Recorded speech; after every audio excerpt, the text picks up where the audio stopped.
여러분 안녕하십니까? 9월 15일 목요일 DUBS 뉴스센터입니다. 첫 소식입니다. 우리 대학에는 필수 과목은 물론이고 각종 교양 과목, 전공 과목 등 영어 강좌가 참 많이 개설되어 있죠. 그런데 그동안 절대평가 방식이었던 외국어 강의가 이번 학기부터는 상대평가로 바뀐다고 합니다. 송현아 기자의 보도입니다.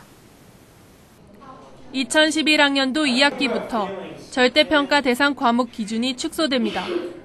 외국어 강좌와 실험 실습 강좌에 대해 절대평가 적용이 폐지되고 상대평가로 전환됩니다. 기존의 우리 대학은 외국어 강의와 전공 실험 실습 및 실기 과목 중 실습 수업 시간이 이론 수업 시간보다 많은 과목에 절대평가를 적용했지만 이번 학사제도 변경으로 A+와 A0를 받는 학생의 비율이 50%로 제한되었습니다.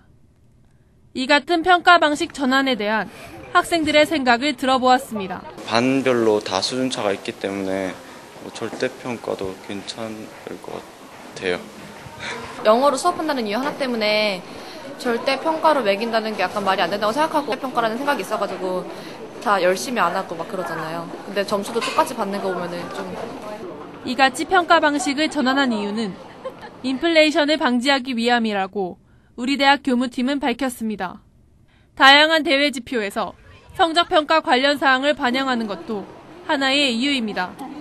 기관평가 인증이라는 그런 인증을 대기업에서 지금 시행을 올해부터 이제 하는데 지금 그 기준을 충족하지 못하는 걸로 지금 돼 있어요.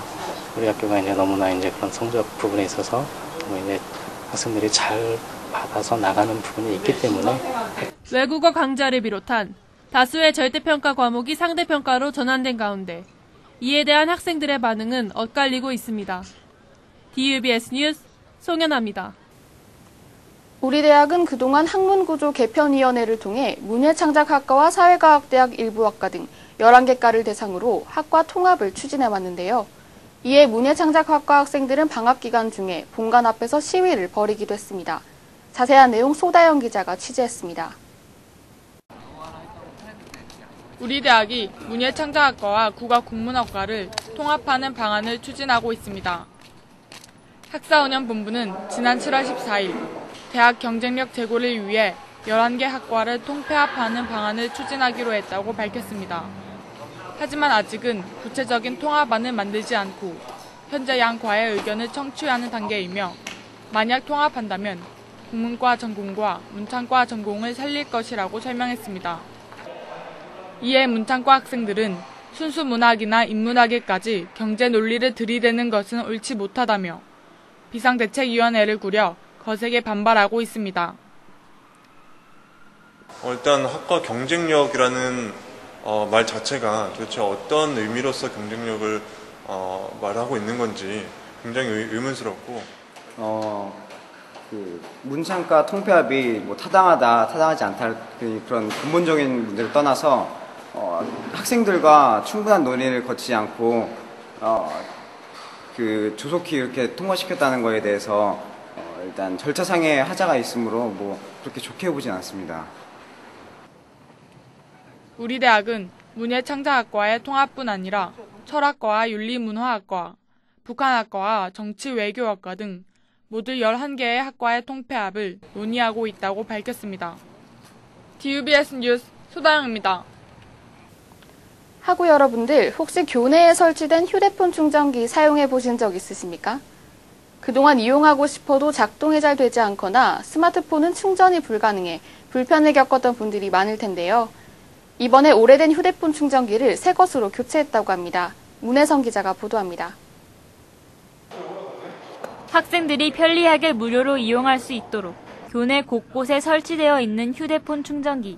이 휴대폰 충전기들은 사용자가 원하는 자리에 꽂아놓기만 하면 충전이 되기 때문에 많은 학생들이 애용해 왔습니다. 그러나 최근 스마트폰 이용자가 급증하고 있는 추세에서 일반 휴대폰 이용자들을 위한 구조로 만들어져 있는 충전기는 많은 불편을 초래했습니다.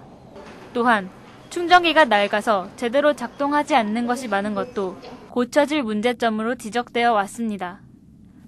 일부 배터리 사용량이 많은 스마트폰 이용자는 학교에 무료 충전기를 사용할 수 없기 때문에 개인 충전기를 들고 다니며 사용하는 경우도 적지 않았습니다.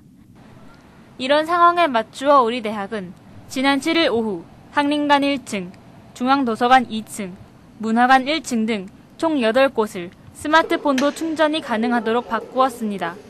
이전에는 이렇게 비치된 충전기가 없어서 따로 매번 충전기를 들고 다녀야 해서 굉장히 불편했는데 지금은 이렇게 학교에 비치된 충전기, 스마트폰 충전기가 있으니까 굉장히 편리하다고 생각합니다. 저번 학기까지만 해도 스마트폰 없었는데 저 며칠 전부터 생기고 난 뒤부터 학교 생활 되게 편리해진 것 같아요. 원하는 곳에 언제든지 사용할 수 있어 간편한 휴대폰 충전기. 이제는 스마트폰 충전 기능까지 더해져 학생들의 더 큰 호평을 받고 있습니다. DUBS 뉴스 문혜성입니다.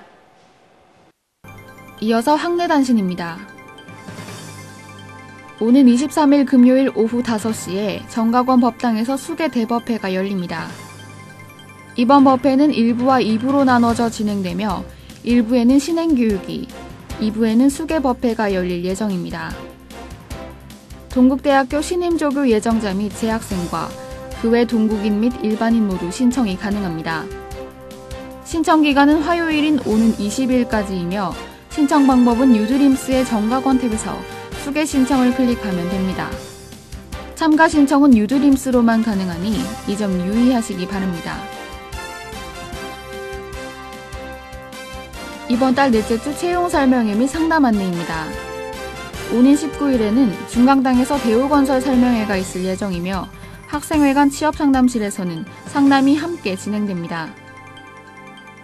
또한 오는 20일과 21일에는 커리어 라운지에서 롯데그룹 상담이 있을 예정이며 21일에는 중강당에서 롯데그룹 설명회가 열립니다.